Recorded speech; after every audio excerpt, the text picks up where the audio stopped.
Hello, good evening, and welcome to the Fallout Bar. A few technical issues there to start the night off. What better way?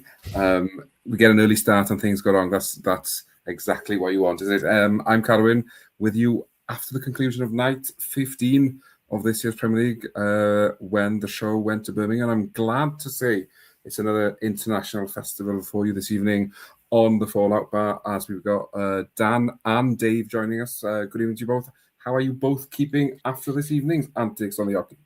I'm good, mate. I thought there were some really enjoyable games tonight. I'm a little bit flat going into next week because everything's by and large is kind of wrapped up. But I enjoy it. It was good to see some high quality darts, which we'll break down shortly, I'm sure.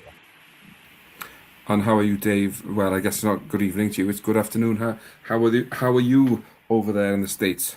Good. Yeah, this was the darts itself was fun. Unfortunately for us and for the PDC and the Premier League, the results were maybe not quite what we wanted for, it'd be great if the O2 was next week, but unfortunately we're going to have to watch a glorified exhibition, which some people think that's all 17 weeks, but that's definitely next week. So, hey, it is what it is, and we'll dive into it more. But yeah, as far as just how tonight went, the darts looked, it was a lot of fun, like Dan said. Definitely. And yeah, as you can imagine, the chat room is already busy after such an eventful night. Before we go into talking about the darts, Gordon's brought it up, first comment tonight. Thanks, Gordon, for mentioning it. Yeah, great to see Mark Webster back, obviously. He's had 3 months away after getting treatment for cancer, but fantastic to see the Denby data back on our screens. But yeah, good evening to you all. Dave Ward's in, Bobsy, 25 is in. Who else?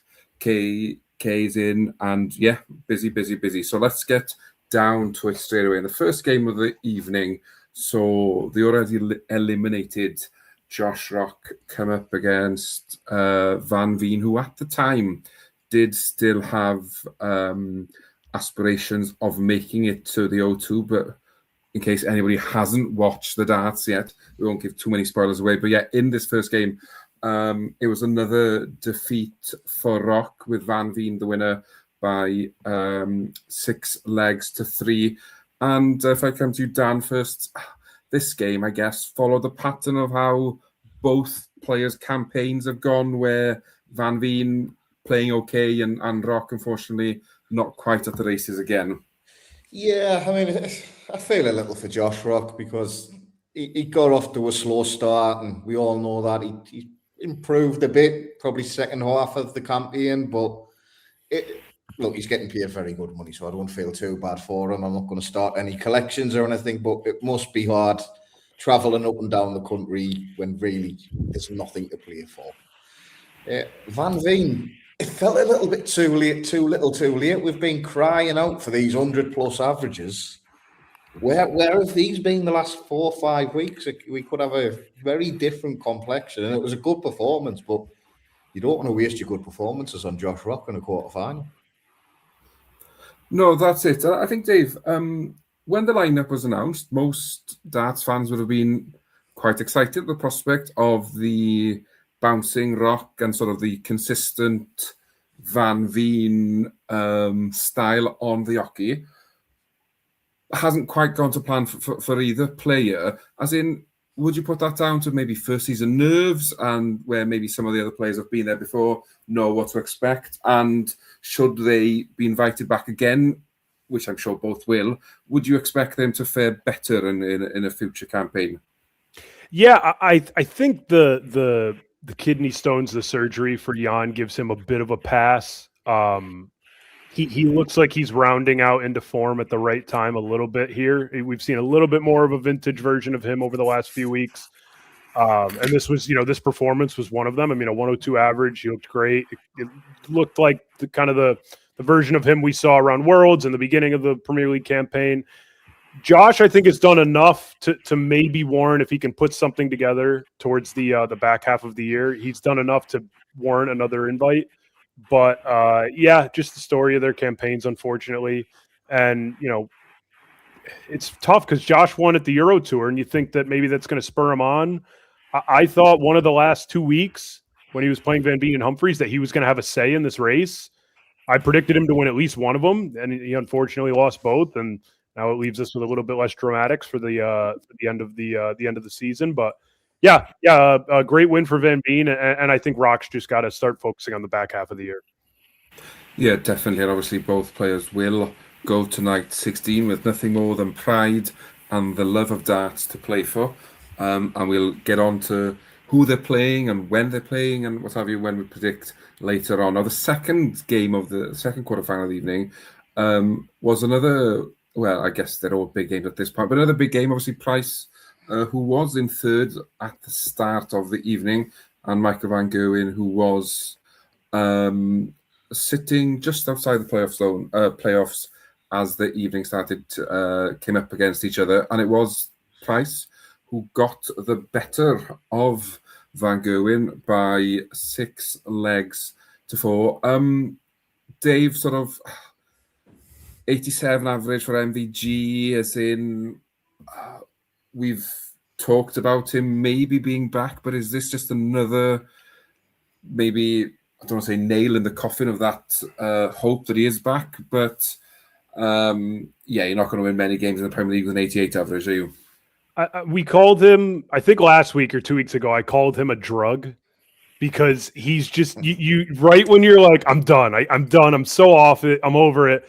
He throws in a 122 at a pro tour, and everyone's like, he's back, he's figured out his new throw, like he's got it all figured out. And then he throws an 88 at the Premier League and completely botches any chance of making the O2.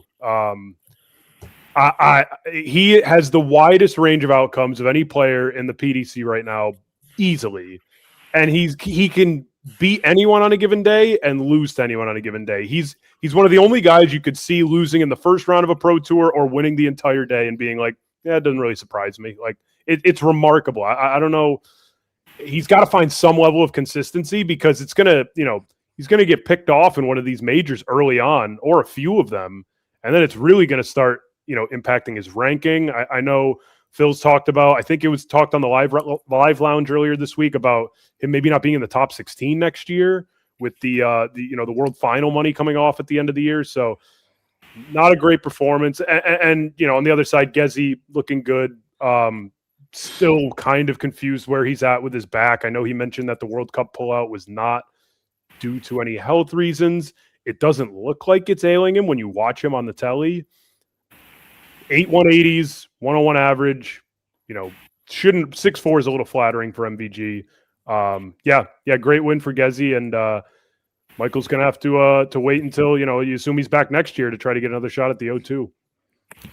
And Rob putting in the comments there, MVG provisionally world number 20, which is unthinkable really to think where he's been in his career. But Dan, Dave touched on there with Price, sort of, we know he's had issues with back, he's pulled out the World Cup. He's not played much competitive darts these last few weeks. He's sort of been going Thursday to Thursday.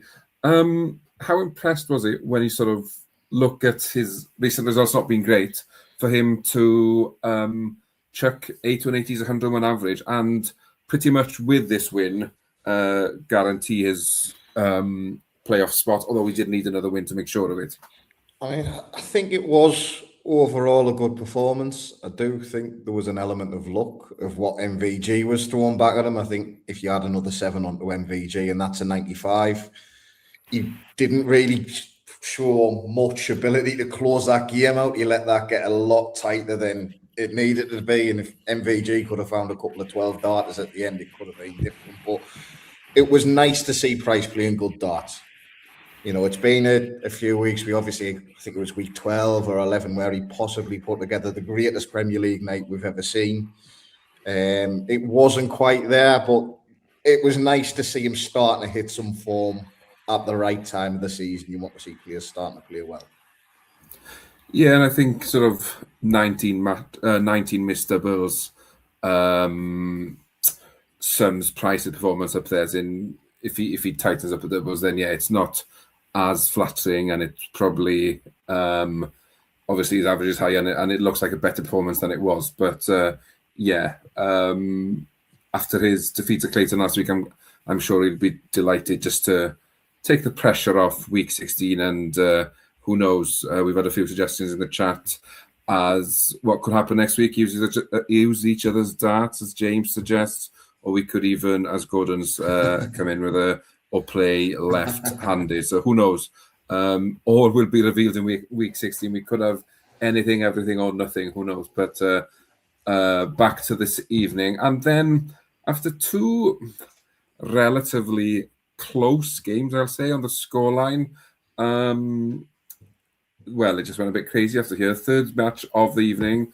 Luke Humphries, who was similar to Price, trying to secure his place at the O2 up against Bunting, who I think at the start of the night had a very, very, very slim chance of qualifying, but that was soon eliminated as 107 average from Humphries saw him win 6-0. Dan, I'll come to you first. Humphries, the last few weeks, he's shown that he can play darts and that you should never rule him out of the playoff race in the Premier League. Does this sort of just clarify that never write him off, as in he's got the game to... We've all spoken about Littler reeling wins off after week. Humphries has got that ammunition as well. Yeah, I think we've always knew Humphries had the game. We haven't quite seen the ruthlessness. We've seen the score, and I mean, he's scoring average for the season. It's something ridiculous if you compare it with Luke. It's very, very close, but it's just starting to feel like he's on the way back at the moment, isn't it? He's hitting form at a very good time.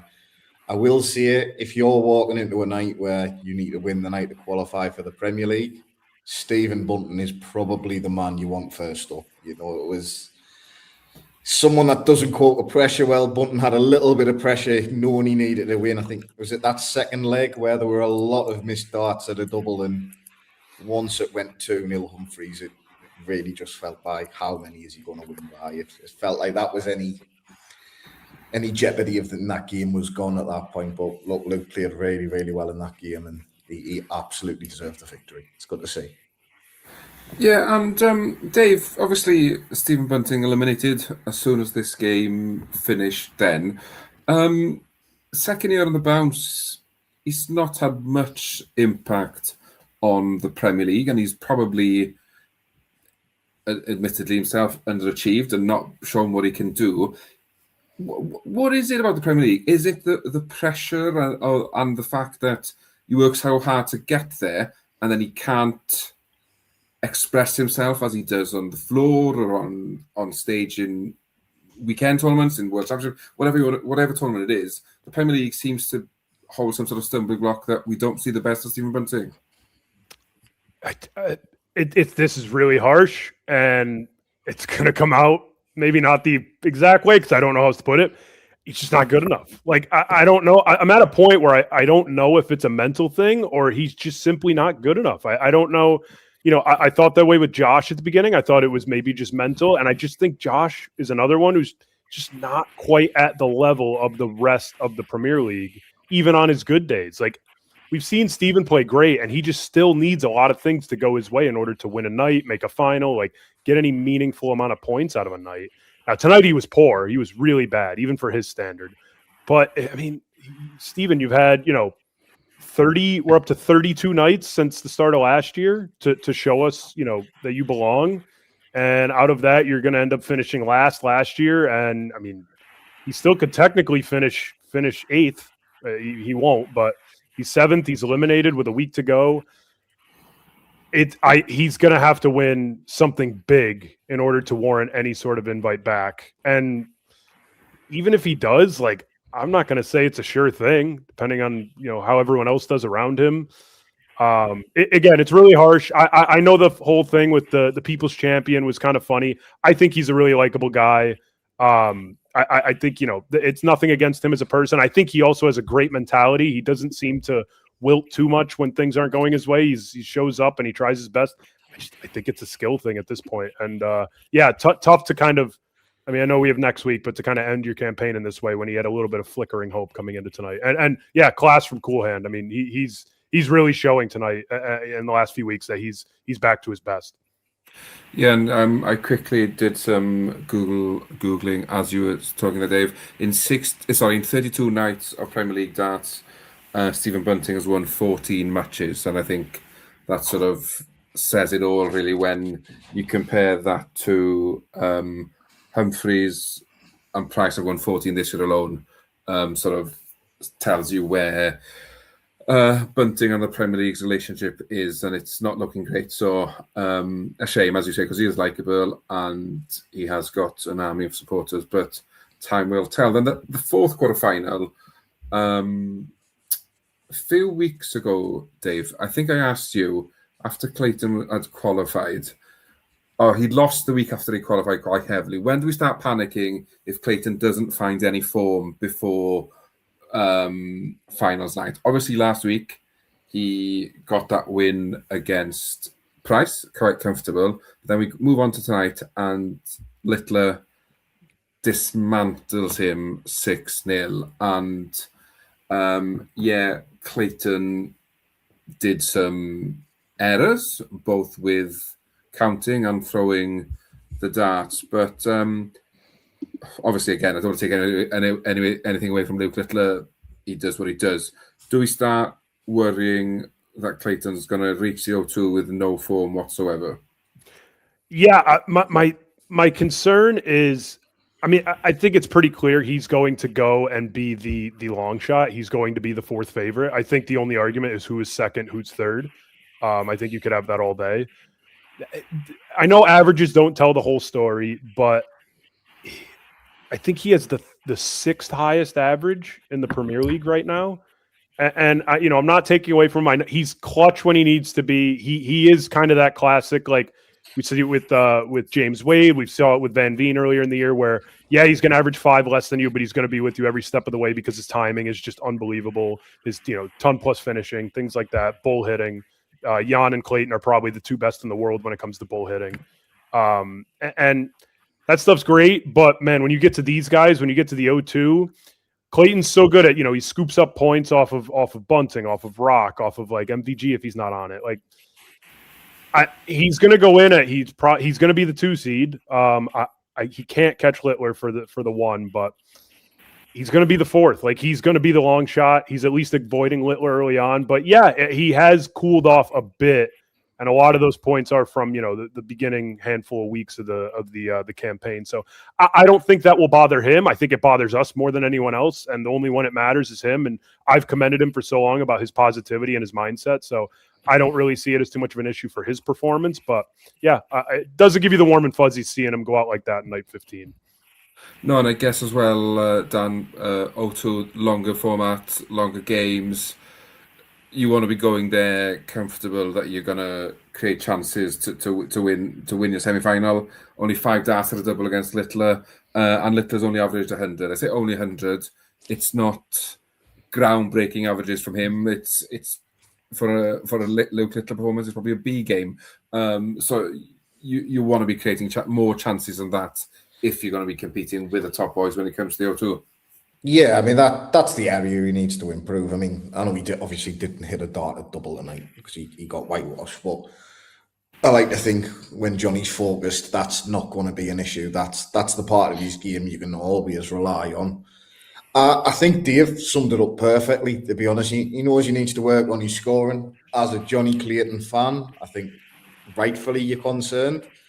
But if there's one man that's probably not concerned, it's Johnny Clayton. I just think he's a very level-headed individual. In a good way, he doesn't take himself too seriously. It's like he almost doesn't have the mentality of a world number 3, but in a good way because he doesn't put too much pressure on himself. He knows he can show up and play good darts. I mean, I also agree with what Dave said. He is probably 4th with the bookies, but that's just the level of opposition that he's going to be up against. But I think we will see the Ferrickley a lot better at the O2. Whether that will be enough, it will depend on what he's up against. But I don't think that's what we're going to see in 2 weeks' time. I would also like to say he played 7 matches yesterday. Let's not forget that. Yeah. I got to give him a little bit of a pass on that as well. And I think he obviously, who knows if he shows up yesterday and 2 days ago in Leicester if he isn't qualified. He may have saw that as a free hit. Like, who gives a crap what happens when I go to the Premier League? Like, I'll take care of this. So I do have to give him that as well. And I guess from a Luke Littler perspective, to whitewash your closest rival on the table, I know he does whatever he wants on the hockey, and we're all living in a Luke Littler world. But I bet he enjoyed that, knowing that by beating him 6-0, he secures himself top spot and goes to the O2 as the number 1 seed. That's pretty sweet, I guess, if you're a Luke Littler fan or Luke Littler himself. Yeah, Definitely, yeah, absolutely.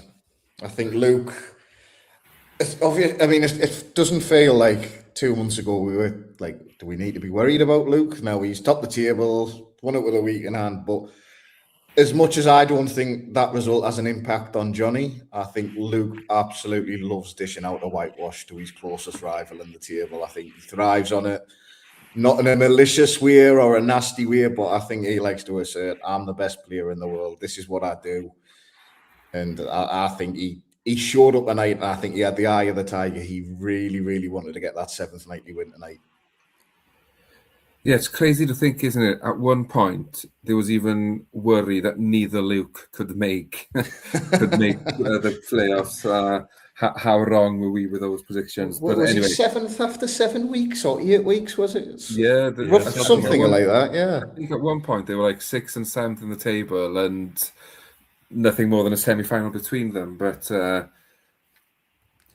class rises to the top, doesn't it?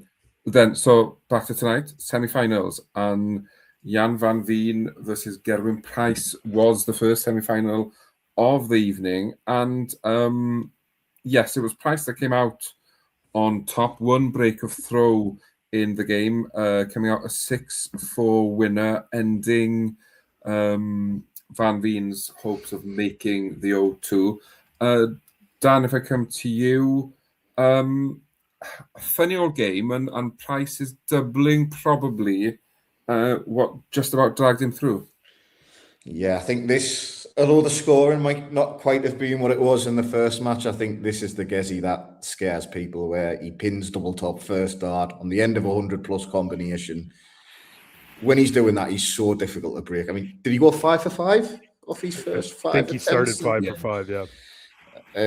And look, Van Veen, I think it went 4-4. The first 8 legs of this match, the standard was ridiculous. No one was getting a look in at a break, and I think Price's persistence just broke him down. He earned himself an opportunity, and he took it and just got over the line. But for me, that's the Gerwin Price that is so difficult to beat, because you're not going to get a look on his throw. You have to be almost perfect to hold your own throw, and there's just not a lot of room to break up. There's no errors in that game when he plays like that. Yeah, and obviously, Dave, for Van Veen, this sort of spelled the end of his aspirations of making the playoffs. But I think he's held himself well across the 15 weeks. He's obviously missed that 1 week with kidney stones, and his sort of reaction at the end sort of said, "What more could I have done?" As in, Price just doesn't miss doubles, and I think sometimes you've just got to say, yeah, the other guy was better than me. He was more clinical, and he did the right thing at the right time. Yeah, I mean, you look back, and you can't do this if you're him. You can't control when these things crop up, but he had to pull out in night 7, and then if we remember all the way back in night 8 when he showed up to play Price, he was clearly not right, and I think he was just trying to get some legs in case they matter down the road and maybe knock off some rust. He did get one leg really late in that one. But man, if he could just have those 2 weeks back, you don't want to say he'll make it. He's still 6 points off, but he'd at least maybe be in that 4-5 matchup next week. So yeah, nothing to hang his head about. I thought he had a pretty solid campaign. I was a little surprised, and again, I think it does have to do with the health issues, at the lack of consistency, because I know coming into this campaign, that was something that we kind of admired about his game, is that his B game is almost always there, which is what you need to kind of compete at this level. You can't be Josh Rock's a good example of a roller coaster ride where he hits the 9-darter, he He has some great nights, but then he has other nights like tonight where he's a mess. So yeah, and solid from Gezi, where even if the scoring's not fully there, 96 average is far from his best. If the doubling's there, he's still really, really tough to play. And it was good to see it. This made me start thinking like, okay, he's back at pretty close to his best after we've seen him struggle the last few weeks. Indeed. And then second semi-final, once again, threw up a Luke v Luke battle, as in they seem to be coming thick and fast these last few weeks. And this one was a bit of a strange game, probably the only way I could describe it. Because I remember at 3-0, I actually wondered, could Littler win 18-0 in legs on the night? Because I did not expect this turnaround of this game. From 3-0 down, Humphries rattling 6 legs off. And after that mini blip at the start, Dave, if we thought Humphries was good in the first game, he was even better in this game. Yeah. I'm gonna look for something here because I just thought of it. That you saying it made me think of it. The last time Littler lost 6 consecutive legs in a match. Is it the match? Did that even happen in the match play? Remember when he was going down like 5-0? He was 5-0 down a few times. I don't know if it ever got to 6. I'm gonna when Dan's going, I'm gonna find that. But yeah, holy cow! You really thought right away. I was like, oh man, it's kind of the curse of well, I believe it was 4 straight coming into this where Littler had beaten Humphries, and credit to Luke Humphries. I mean, we'll get to him a little bit more, but to be in the spot he was in, I mean, there are very few people in general, let alone in the world of darts, to have the mentality to really get out of what he was going through in terms of the changes in equipment, changes in throw, like doing everything he can to get his game back to where it was. For him to show up like this when he needed it the most, I mean, that takes a set of you-know-what. That's incredible and great for him. A 111 average, 6'3", over his biggest rival in a spot where he needs it. Like, doesn't get much better than that. So, yeah. Very much a huge performance for him to get an inch closer to the O2 at least at this point. Yeah, exactly. And from Luke Littler's point of view, Dan, it's not often we are left saying stuff like, I don't know what more he could have done, as in he was just shell-shocked, I think, and with a barrage that came from Luke Humphries. He just got absolutely blew away. He just maybe a little bit sloppy at the end of legs, but I don't think he was awful by any means. But look, the top 3 or 4 players in the world, that's what they can do. That's what makes darts such an exciting sport. And first to 6 as well. If someone does get the better of you for 6-7 minutes, that's game. You're done. You're absolutely finished. You don't have a lot of time to turn it around. And I mean, there's not much to say for Littler. He rocked up, played well, got beat, but as Dave said, Luke Humphries, that is what champions are made of there. He very easily at 3-0 down, Littler thrown for 4-0, could have just thought, you know what, I've got 2 points tonight. Let's go to next week and but no, he didn't. He thought, you know what, let's get it done tonight. Let's get it wrapped up. Got his average up to 110, pulled out 6 legs on the spin, and it was all cool hand. I think that's what all Dart fans wanted to see. We've probably said it way too early, and he'll go and throw a stinker in next week, but Cool Hand is back.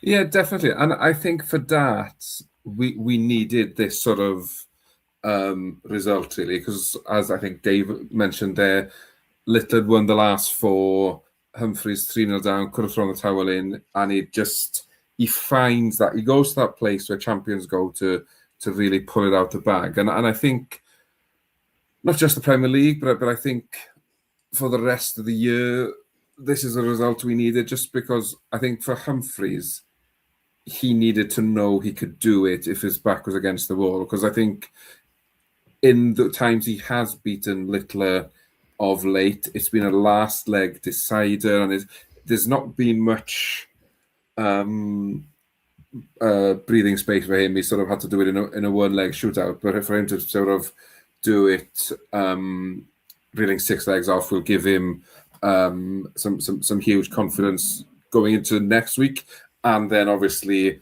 into the O2, because we don't know yet who will face who in the semi-final. We know that Luke Littler will be first seed and Johnny Clayton will be second seed, but as for third and fourth, we know it's Price and Humphries. Which order, we don't know yet. Dave, have I filled enough for you to find out whether you went 6-0 down or not? Or do you want me to find some other random nonsense to discuss? We can keep moving if I find it like during prediction time or something. But I'm digging. Yeah, I'm digging. No problem. So that Close but no cigar yet. No, but we're still working on it.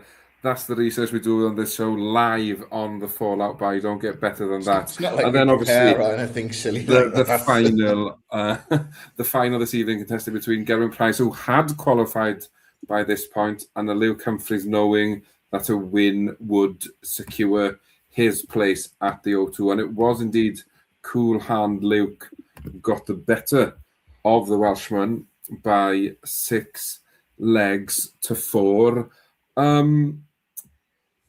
It's sort of written in the stars, really, wasn't it, Dan, that he would get over the line. He's threatened the last 2 weeks, but not quite done it. And did it in a bit of style in that last leg as well. I mean, we couldn't have a Premier League season without Luke Humphries winning a night, could we? That just would feel so wrong for so many different reasons. I felt like the first half of the game, Gezi maybe wasn't that bothered. Like, he kind of raced into a 4-1 lead, and then I don't know if something just went in his head. He thought, would I rather play Jan? Would I rather play Michael? Can I keep the door open? Because then Gezi come back into it a little bit and started looking like he really cared and wanted to upset Humphries. But it was an enjoyable final. I think most people watching got the outcome they wanted. It felt like it was meant to be Humphries' night. He played very well against Button. He had to overcome Littler, and I think overall Humphries was the player of the night tonight, but consistently. And but yeah, very good match. I think Gezi can be happy with it. He didn't have to do anything. He give a good account of himself. I don't think there's any demons that are going to show the face later on. But Luke Humphries, cool hand is back. That's all I'm saying.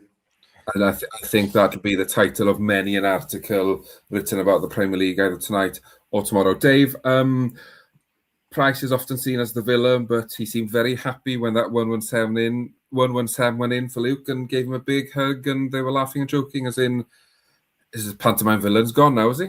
Yeah, I mean, hindsight's so easy, but this was probably, in my opinion, the easiest wager of the Premier League campaign if you had to make one. Like, Price had a little bit to play for here, but I mean, we just saw the dude mail it in like a week or two ago. I was bashing him on here a few weeks ago when he played Littler, and when I think by the time he was down like 3-0, like Dan was just saying about Humphries playing him. Now Humphries was a little more desperate tonight.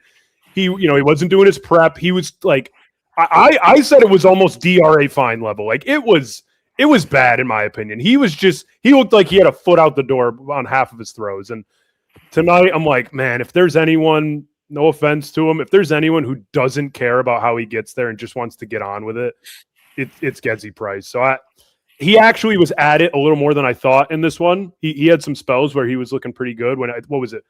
4-1. I can't remember. He got it to 4-1 down? 4-4. Yeah. Yeah. So he took 3 straight. So that, I think I got away with one a little bit there, but yeah, I mean, again, not to take away from Cool Hand. I mean, to come into this venue completely under it, knowing you need something, let alone winning the night.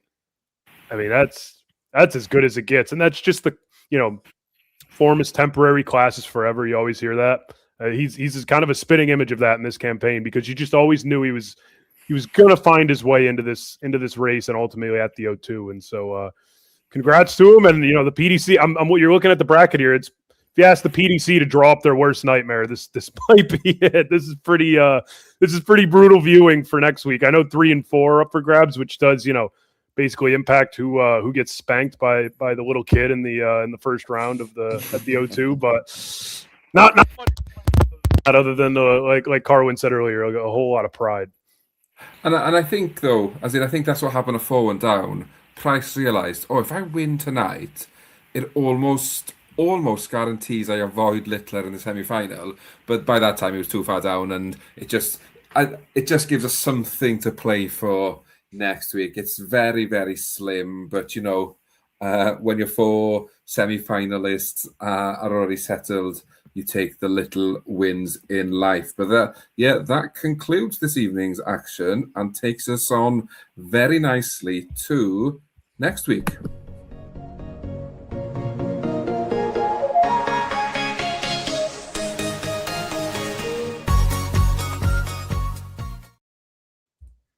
Yes, indeed. We go to night 16. And as you've probably heard, or if you were watching that, you know yourself, the top four are sealed. It's all about who plays who at the O2. So, next week sees the reverse order. So 1 plays 8, 2 plays 7, 3 plays 6, and 4 plays 5, of course. And we are we're in Sheffield for night 16.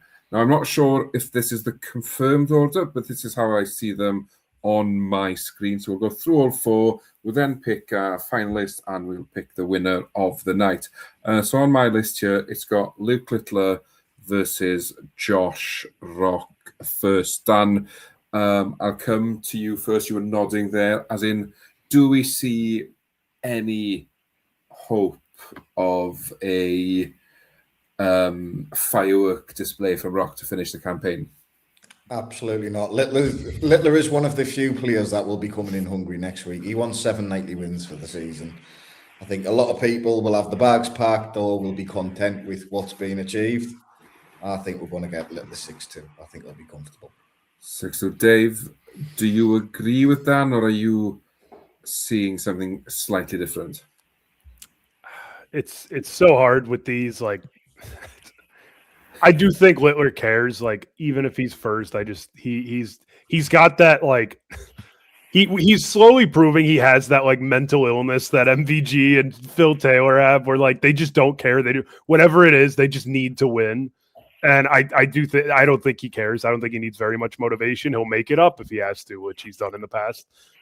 So yeah, I'll take him 6-2. I think Josh's sights are elsewhere, and I believe this would get him over the 40-point barrier. Or no, he's already there from tonight. So maybe he'll push past 45 if he can get to the final. So yeah, I'll take him. I'll take him 6-2. Yeah, unfortunately, I don't think I don't think he can't match last season's total. But it's pretty spectacular for him to get 7 nightly wins. And to be honest with you, it's hard. I'd love to disagree and make some big song and dance that we're going to get something explosive. But I just think Rock's probably going to rock up there, pardon the pun, throw as little dance as possible, get his paycheck, and then turn his attention to next month when he'll be looking to defend his World Cup of Darts crown. So I'm going to say, I'm Littler 6-0. Let's have another 6-0. Slightly quieter with the comments with the predictions this evening. We got Gordon in going 6-3 to unsurprisingly Luke Littler.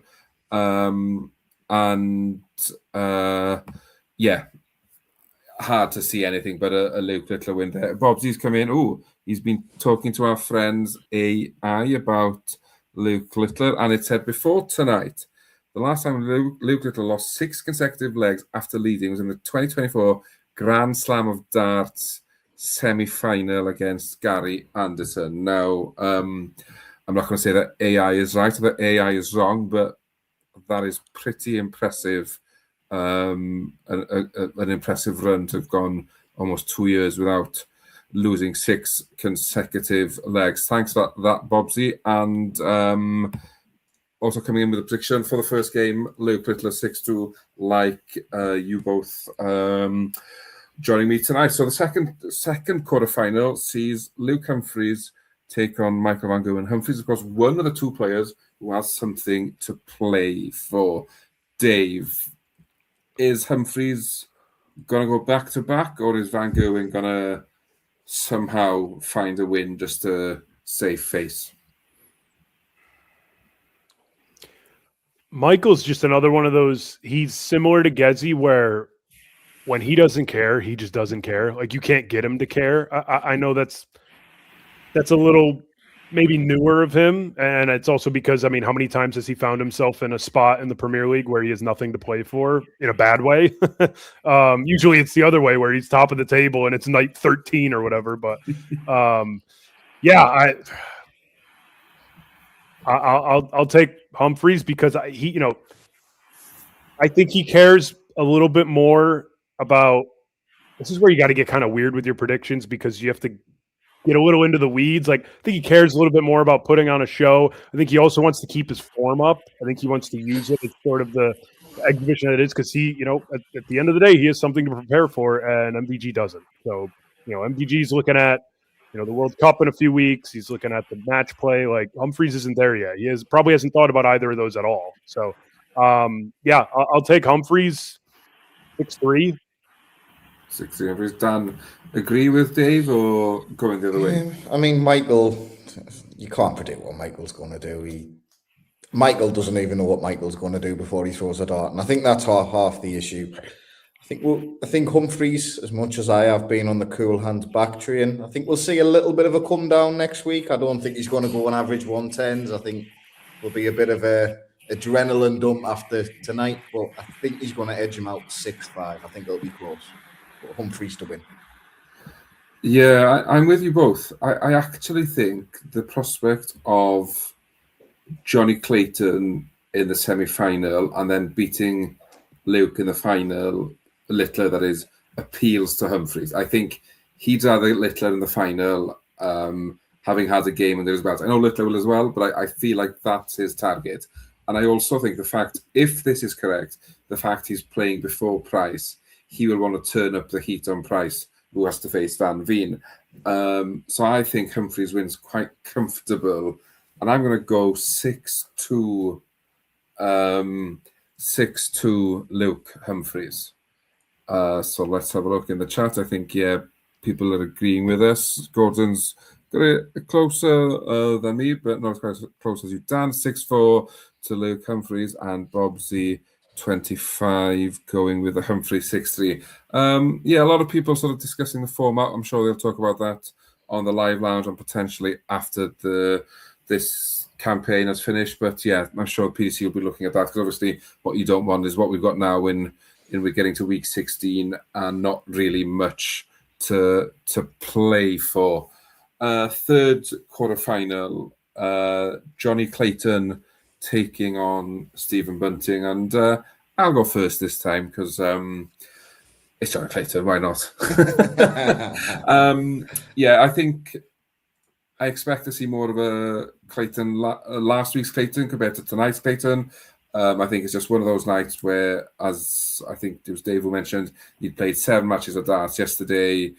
It's been a long week with various tournaments and then obviously the travelling. So I'm going to say he'll be better next week. And I think he gets over the line 6-4 against Stephen Bunting. Dan, I think I'll come to you next. Clayton or Bunting? I think we're going to get 6-4 Stephen Bunting. I think we'll have a similar Clayton tonight in Bunting because I don't think he's got the best mentality. All of a sudden, now he's officially out, we'll go and chuck a 105 average and convince us that maybe he should be back next season, but he probably shouldn't. Yeah, I can't. I mean, this is the classic, you can just tell yourself the story of a 97 average from Clayton and a 103 from Bunting, and Clayton wins like 6-4. Like that's just It's like you play this match 10 times, that happens in like 7 of them. But I don't think Johnny cares about whether he's in or not or what. Like he just wants to play darts. I think he just really likes playing. I don't want to say Steven doesn't, but again, I find it hard for a lot of these guys to, not have an eye down the road. I know Steven's not at the World Cup, but the match play, the upcoming Euro tours, Pro tours, things like that. I know those aren't as much of a priority for him, but he likes playing in almost everything. So I'm sure his eyes are set on something else. I'll go Clayton. I'll go 6-5. I think Steven could make it interesting, especially like you were mentioning, Carwin, maybe a little dip in form for Clayton recently, so I think it'll be a little tighter than the seeding indicates. But yeah, I'll go 6-5 Clayton. And the chat split a bit like us this evening. Gordon's gone 6-4 to the Ferret, while Bob's 25, same scoreline, but to Bunting. And then the final, quarter-final, of course, this one has a bit on it as well in terms of who finishes third and fourth. Gerwin Price taking on Jan van Veen. Dan, I'll come to you first. Will it Price who prevails, or Van Veen leaving us having put a good performance in? This is the hardest one to predict for me because at the moment I don't trust Gezi to play well 2 weeks in a row. I haven't seen him do that for a while. I'm just not. I don't see Jan lying down either. We haven't had a lot of data to judge Jan on, but I think he's going to want to make a bit of a statement on the last Premier League week he's going to be involved in and kind of prove that he deserves to be there next year. I think that's how we look at it. So I'm actually going to say Jan 6-4. Yeah, 6-4. Dave. Yeah, I agree. It's so interesting because I do think what Luke Humphries does in that match does partially determine how seriously Price will take this, because he'll tell you, I don't know, like from the vibes you get from them, and obviously the streak that Littler has against Price, like I don't think Humphries, I think he does care a little bit about avoiding Littler. I don't think he cares as much as I think Gezi would never tell you he does, but I do think he cares. I think if he can avoid him, like that's obviously going to optimize your chances of winning. So it's really indicative of that. I did have Humphries winning, so because of that, I will take Price to kind of match that. And yeah, Jan has looked better. I wouldn't be surprised if he took it here. So I'll go 6-5 here as well. I'll take Price though. Yeah, I think it's an interesting one, isn't it? Because Price would I think everybody would prefer to play Clayton in the semi-final, but forgetting last week, that was an anomaly. Price, I feel like he lives rent-free in Clayton's head, and he knows that, and he knows he's got the upper hand, and I feel like over a longer format, he'd fancy that much more. So yeah, I'm sort of with you in whatever Humphries does, and I predicted Humphries to win comfortably. I can see Price matching it. Not as comfortable, but I can see him winning just because I think, yeah, as you say, playing Clayton is more important to Price than Humphries, although I'd imagine both would prefer it. So I think Price, I'll go same score as tonight. Price to win 6-4. And let's go to the chat room. Gordon's still with us there. He's gone Price to win 6-5. So again, even though the table may be done and dusted in who's going to O2, still a bit of split between who we think's going to win. Right, so now we've got the tough task of remembering who we predicted for the quarterfinal wins and bring up two names for the final and a winner. Dave, I'll come to you first.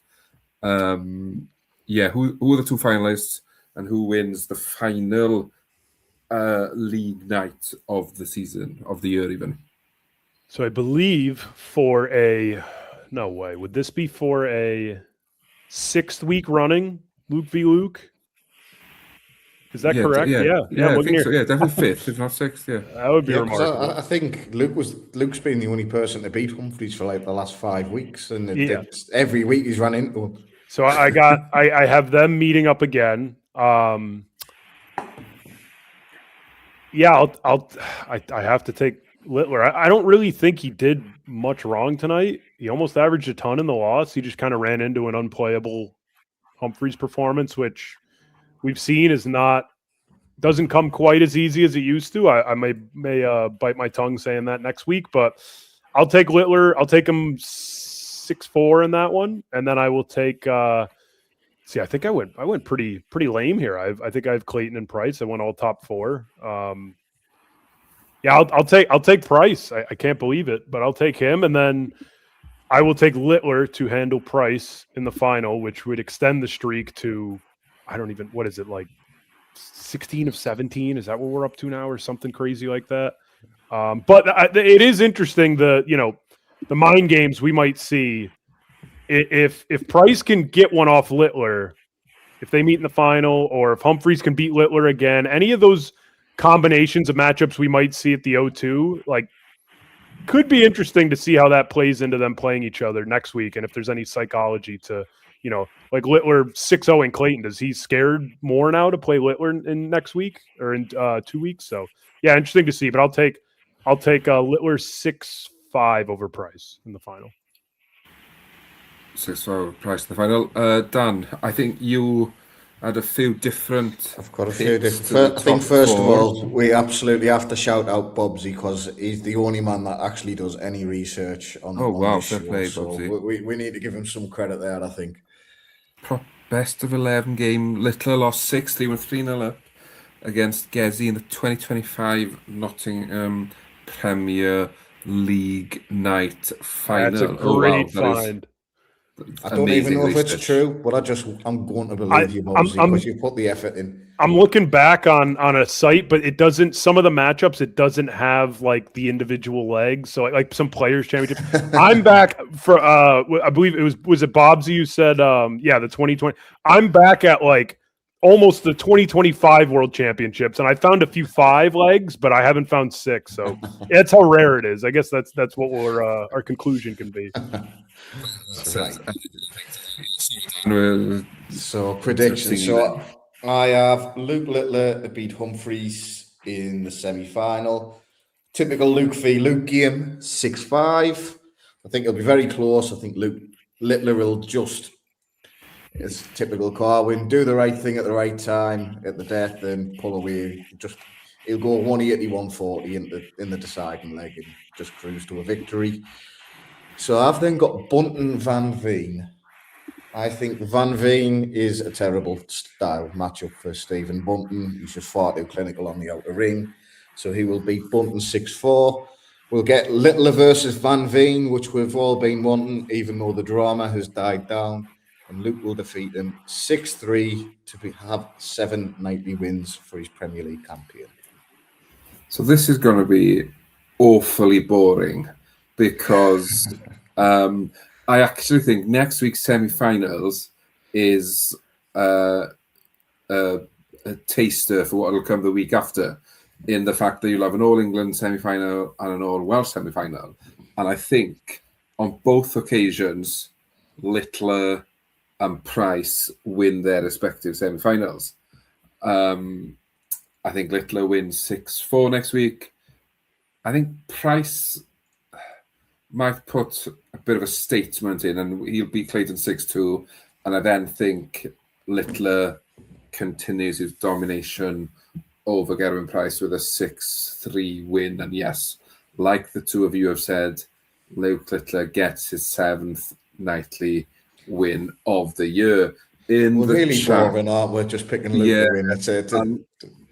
As in, subconsciously, I'm saying this in the hope that Clayton wins the night, and it's like, whoa! That would be a speller in the works. If I just can't see Johnny Karen. Like, no, neither can I. But I hope he's watching and psychologically double bluffing, and it all goes right. So we've got so Gordon's given us his answer in 2 points, because I think he wrote the quarterfinals down wrong. Don't worry, Gordon. It's late on a Thursday night. It's been a long week. We're all with you. But he's got Nuke winning the night and defeating Gerwyn Price 6-5. Interestingly, Bobsy 25 has gone Humphreys to win next week, 6-3 versus Price, which would see Humphreys leapfrog Price into 3rd in the table. So yeah, very, very interesting. I've seen Dave's got his hand up there. Have we got an update, Dave? So I looked back, that Nottingham night, Price won the night 6-3 and he was up 3-0. So it wasn't that Nottingham night. The AI was correct. I just found it. If you guys can remember back that far, I barely can. When it was, what was it? The 2024 Slam, when Mansell and Lukeman were on one side of the bracket in the semifinal, and then the other side was the 16-15 Littler-Anderson semifinal. Littler was up 7-4, and Anderson won 7 straight legs to get it to 11-7, which is unbelievable. So last time what happened tonight happened. It's been almost 2 years. That's incredible. But and Littler still won the match, so that shows you his long format abilities, which is unbelievable. Yeah, losing 7 on the trot doesn't make a difference to Leo Littler. But thanks for that, Dave. And yeah, that brings us to the end of night 15, where unfortunately the action brings an end to any hope of anything exciting happening next week.